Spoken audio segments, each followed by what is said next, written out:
Dr. Anthony Fauci is currently testifying before Congress related to his involvement in the COVID-19 pandemic response and other matters.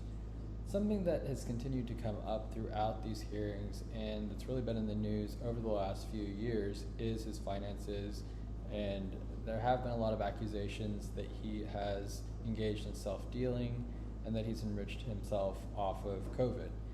So I wanted to dig into his financial disclosures over the periods that I was able to obtain, as well as some of the secondary reporting that's occurred post his retirement that's estimated his net worth, just to evaluate, what kinds of income did he have, what kind of investments did he have, is there an indication that he has been enriching himself off of the COVID-19 pandemic and the related vaccines and all of that. And so that's what we're going to do today. Some caveats to note here.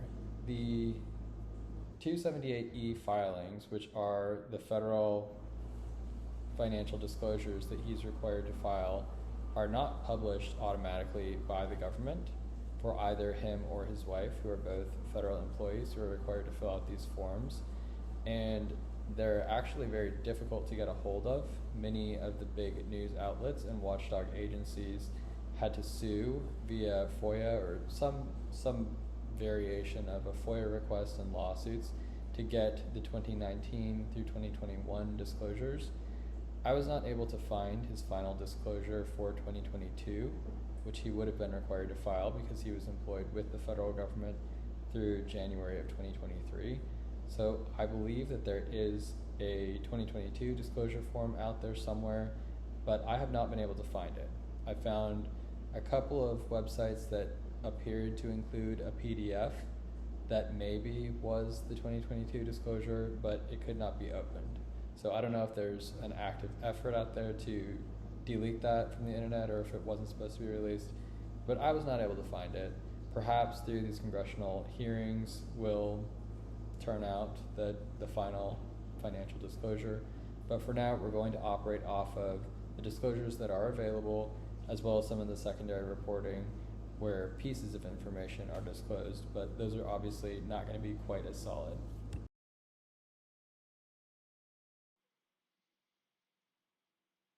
The Fauci's household net worth approximately doubled between early 2019 and the end of 2023 based on estimates and public reporting. 7.6 million as of early 2019, up to 15 million at the end of 2023. Now, the 2019, 2020, and the 2021 information is directly from the federal financial disclosure filings from Anthony Fauci and a portion of his wife's disclosures as well. And then the 15 million is based on an estimate that basically takes into account the market appreciation for the period that we don't know. He did have some other sources of income during that period of time, and we'll discuss those a little bit later. And then, of course, there were no liabilities reported related to the federal financial disclosures that he and his wife filed. So their net worth really just consists of their brokerage accounts, household assets, and their home are excluded. And since they have no liabilities, that really is it for them. Pretty straightforward.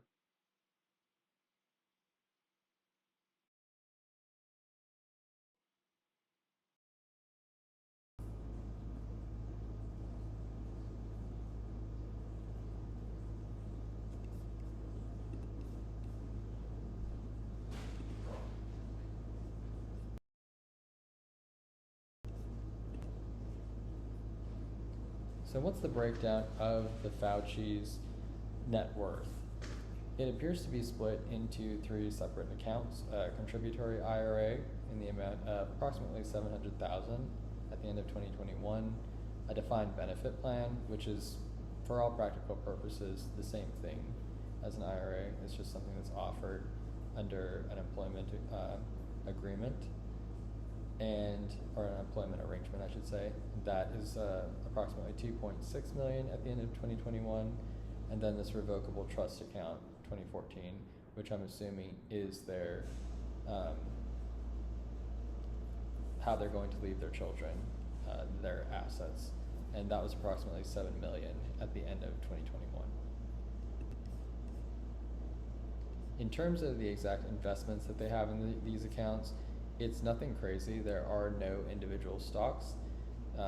They tend to keep the accounts with pretty vanilla investments. There's a handful of T. Rowe Price, Vanguard funds, and just very similar things to that, as well as cash balances and sweep balances.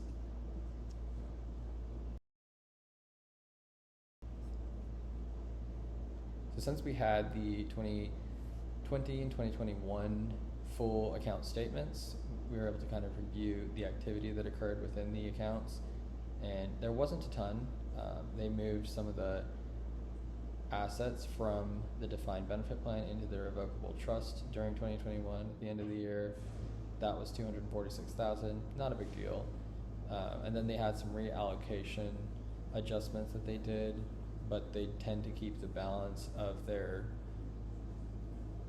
total investments around 80% equity and 20% bonds and cash equivalents. So not a ton of movement there. They seem to like that allocation a lot, and that's a pretty reasonable one for people that are their age.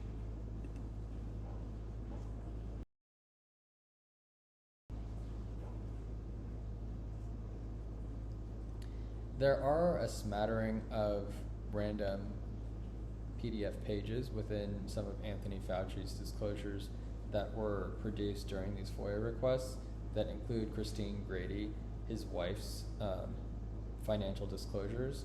So this is kind of the slide that summarizes what all was in her disclosures, but they are not the full disclosures for her. And to my knowledge, no one has actually successfully obtained Christine Grady's Form 278 financial disclosures.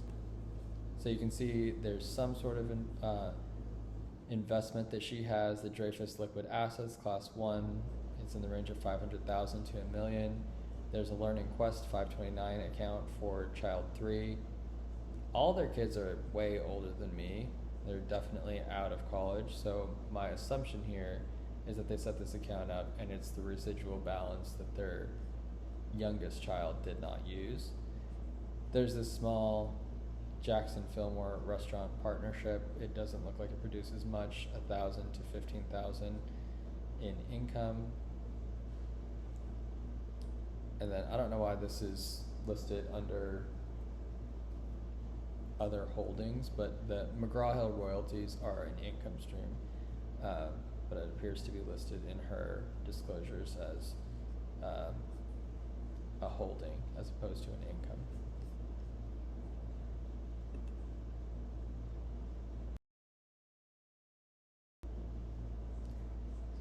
Next, we're going to discuss Anthony Fauci's salaries, royalties, and 2021 prize income.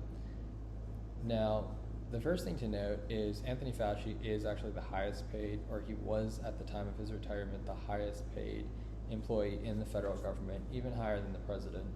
And his salary was upwards of $400,000 towards the end of his retirement, and reached $480,000 near retirement.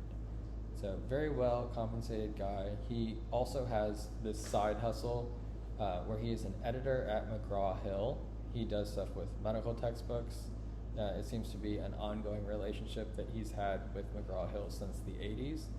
So that's a nice little side hustle for him. And then of course his other income is the investment income.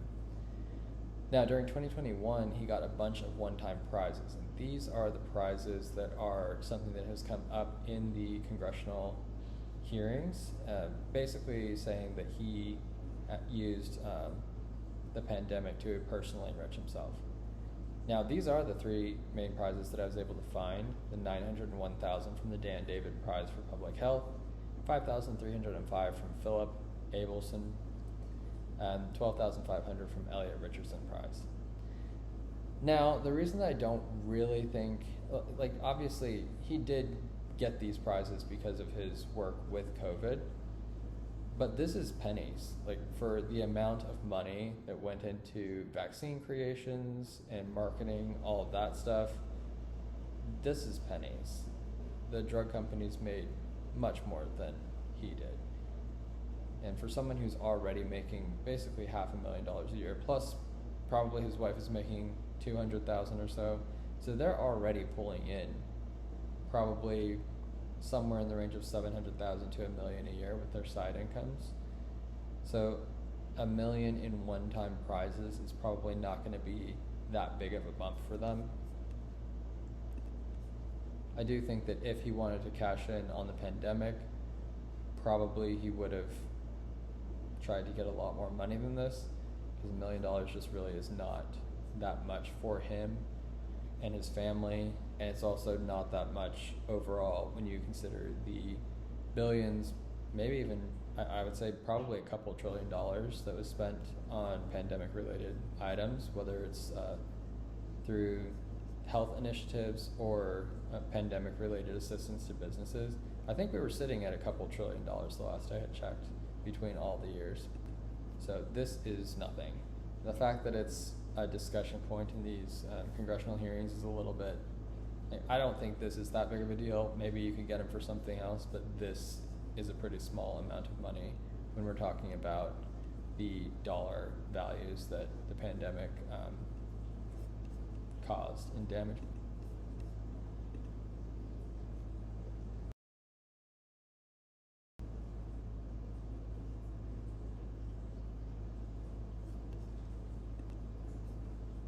Post-retirement, the big changes in Anthony Fauci's household's net worth were primarily driven by the market, or supposedly driven by the market, because we don't have the inside details of what he was doing within those accounts. But there was a drawdown in the market in 2022, followed by a big appreciation in the market in 2023. And of course, his wife continued to operate as the NIH chief. Her salary as of 2024 was reported to be $263,000. And then down here we have a listing of some additional sources of income that he had post-retirement. Apparently he wrote a memoir. Supposedly he received an advance in the range of $5 million. So it is possible we could throw another $5 million onto their $15 million net worth at the end of 2023, so maybe they're closer to $20 million. Obviously some taxes involved, but they could be closer to the $20 million mark as of today. Then he has his speaking fees and engagements, federal pension, defined benefit pension payments, which I believe were reported to be around $400,000 a year, so quite a bit. And then just continued investment performance. We don't really know the details of any of these things, except maybe the federal pension we could figure out exactly, but it's substantial income. None of it, of course, appears to be related directly to the pandemic or enriching himself from the vaccine creation or any of that. Of course, a lot of people are going to say, well, look at how much he's being paid post-retirement, that's just not fair. Maybe, but he has served in his roles in the federal government for the last 50 years. That's quite a long time. He was the highest paid employee in the federal government. I think that was partly based on tenure, also his position overall. 480,000, 500,000, I don't think is that unreasonable for the position that he held. Whether he did a good job in that position is definitely up for discussion, but the overall compensation, I think, is reasonable for the amount of time that he spent and the level of the position that he had in the federal government.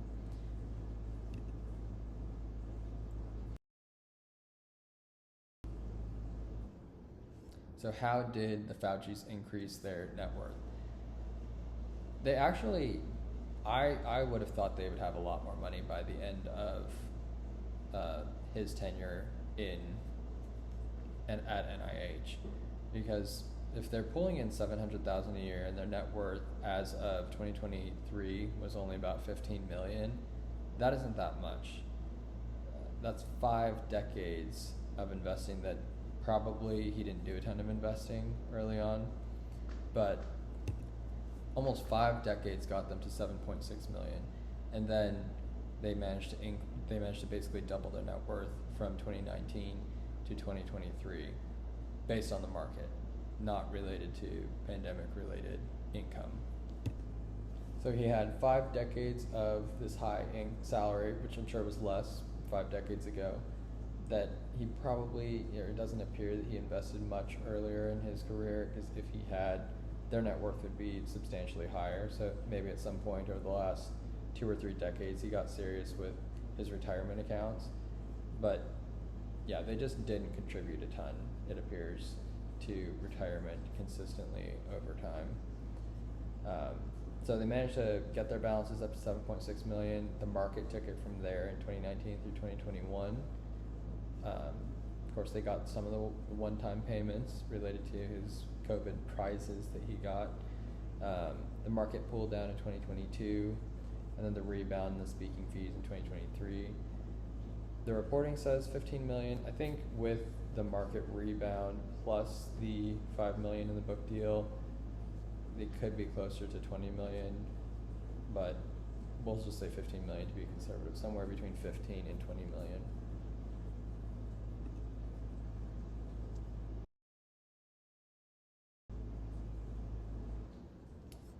Then lastly, just a reminder, the 2019 through 2021 information used here is pulled from the 278E filings. 2022 is pulled from secondary reporting. 2023 is pulled from some aggregated information. OpenBooks did, openthebooks.com did an analysis of the official disclosures. They seem to have, I'm not 100% sure if they actually have the 2023 disclosure, because I didn't see it anywhere. But they seem to have come up with some aggregated estimates for 2023 to get to their values. And then, of course, no liabilities. So that's pretty much it for Dr. Anthony Fauci's finances. I thought there would be a lot more here for, an employee who's been in the federal government for 50 years, and especially given all the fanfare around his finances. But this is underwhelming, I would say. The investments are very vanilla. Yes, he did get $1 million in prizes related to his work around COVID. But, it's for someone else to decide probably if that was illegal for him to obtain those prizes, and if it was illegal for him to have federal employees help him obtain those prizes. But it is not that much money. This was not a strategic way to go about enriching yourself personally off of your federal position. The position that he held, the skills that he supposedly had, he could have easily made hundreds of millions probably in the private sector. So yeah, it's kind of an unfortunate situation with him, where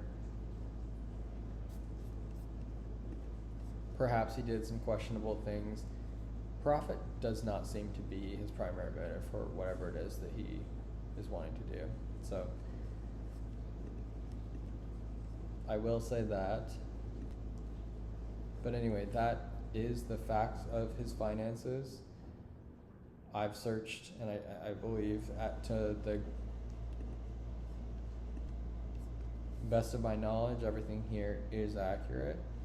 We obviously don't have unlimited access to the Fauci's, or I guess Dr. Fauci and Christine Grady's personal finances, and everything online is kind of a mess, but I think this presentation lays out as clearly as possible the information that we know, the information that we don't know, and what these websites are estimating. So 5 decades of service, maybe $15 million total in net worth at 86 years old, or however old he is. Not super impressive. Nancy Pelosi did a lot better. But I think that's it for Dr. Fauci.